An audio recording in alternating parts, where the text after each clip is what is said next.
The horror genre has many movies and TV shows that rely entirely on cheap jump scares instead of actually being scary. The few forays I've taken into horror games have felt mostly the same way, where for an hour I was simply moving along from jump scare to jump scare.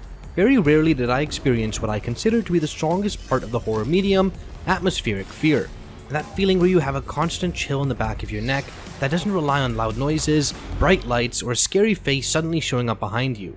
Untitled Mind accomplishes just this. It does away with cheap scares, and instead focuses on keeping the player constantly at the edge of their seat. In fact, this game does this so well that I'm starting to think writing off all horror games may have been a big mistake.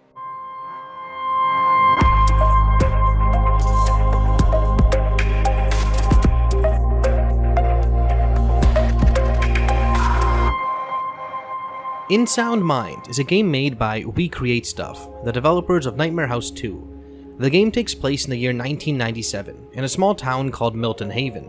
You take on the role of a therapist, Dr. Desmond Wills, as he wakes up in a basement dazed and confused. As you explore and learn the controls, the game starts to open and eventually leads you to your office. As your character wonders if he's lost his mind, you listen to the tape recordings of various past patients. Now these tapes are the core of the game. The building you initially wake up in works as a hub, while each tape contains its own story, level, and puzzles. In this preview, there are a couple tapes to play through, and the final game, which releases in September, will have more. Each tape explores the trauma and struggles of a different patient. These ordeals are shown to you not only through the voice recordings, but also through the level design, puzzles, and little notes hidden throughout. Now even though it's lacking constant jump scares, Untitled Mind is still very much a horror game, with the best part being the environment itself, which feels like its own living character. When you look away from something and look back, often you'll find that things have changed. A mannequin will have moved, a box appears that wasn't there beforehand, and so on. The mannequins were an especially nice touch when I realized they were there to help me and not just freak me out. As you play through the game, you have someone constantly calling you and leaving you threatening notes. They accuse you of mishandling your patients and being the cause of their many sufferings. This doesn't just stop with the notes though. You often catch sight of someone, or something, following you. This adds a constant air of dread as you explore through the levels trying to find your way out, but also trying to get away from whatever it is that's sticking to you so closely. One of the most promising parts of the preview was the sheer differences between the two playable tapes.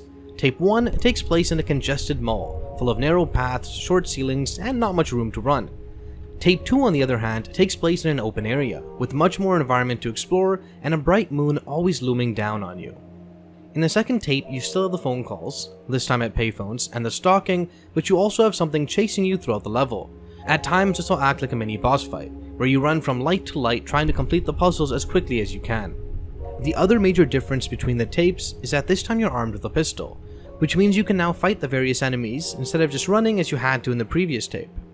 This combat is rough, to put it lightly. While there were only a handful of times I had to use the gun to fight, these moments were easily the lowest points of the preview. I'm hoping combat in the final release is either kept to a minimum or drastically improved.